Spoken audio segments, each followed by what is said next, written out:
يا جماعة ما شاء الله على الهلال، والله الواحد يوم يشوف فريق عربي يلعب كذا يفرح. ما شاء الله فريق يلعب كورة.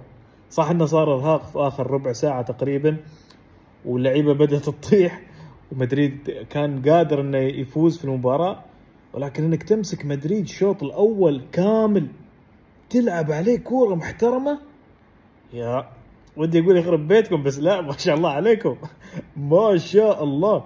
وبعدين حتى في الشوط الثاني وقت تفوق مدريد ما شفنا ستايل الفرق العربية اللي تطيح كل دقيقتين لاعب يطيح يضيع وقت ولاعب شوي يمسك رجله وشد. لا لا لا، كان في إصابات حقيقية، اللي يطيح يطلع تبديل، يعني إصابات ما في سوالف تضيع وقت. حتى أصلا القانون الجديد الحارس لو مسك الكرة 8 ثواني تحسب كورنر عليك، وصارت مرة واحدة في نهاية المباراة على بونو، ولكنه طبعا قدم شوط ثاني خرافي وما تقدر تلومه على هذه اللقطة. غريب في الموضوع ان كل الاعلام المدريدي كان يقول ان الونسو مشدد على اللعيبة، اللي ما يركض، اللي يتكاسل، اللي لا يعمل ما بيلعب اساسي. فتوقعت ان اللعيبة يدخلوا بجدية كبيرة وياكلوا الهلال يعني من بداية المباراة. لو اقول لك لو المباراة هذه مع انشيلوتي كنت اقول لك اللعيبة بيدخلوا بمزاج كذا نايمين وهادين والهلال بيلعب عليهم مباراة نفس اللي شفناها. اما مع تشابي الونسو ما توقعت بصراحه اني اشوف مباراه بهالشكل.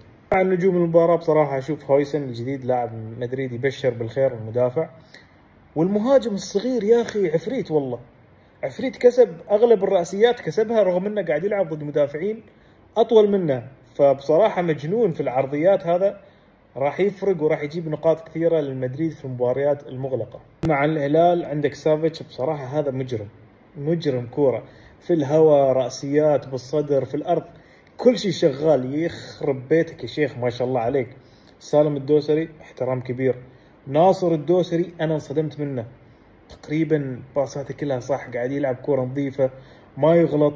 تنبكتي بصراحة، تنبكتي أنا عارف إمكانياته كبيرة ومتوقع منه هذا الشيء.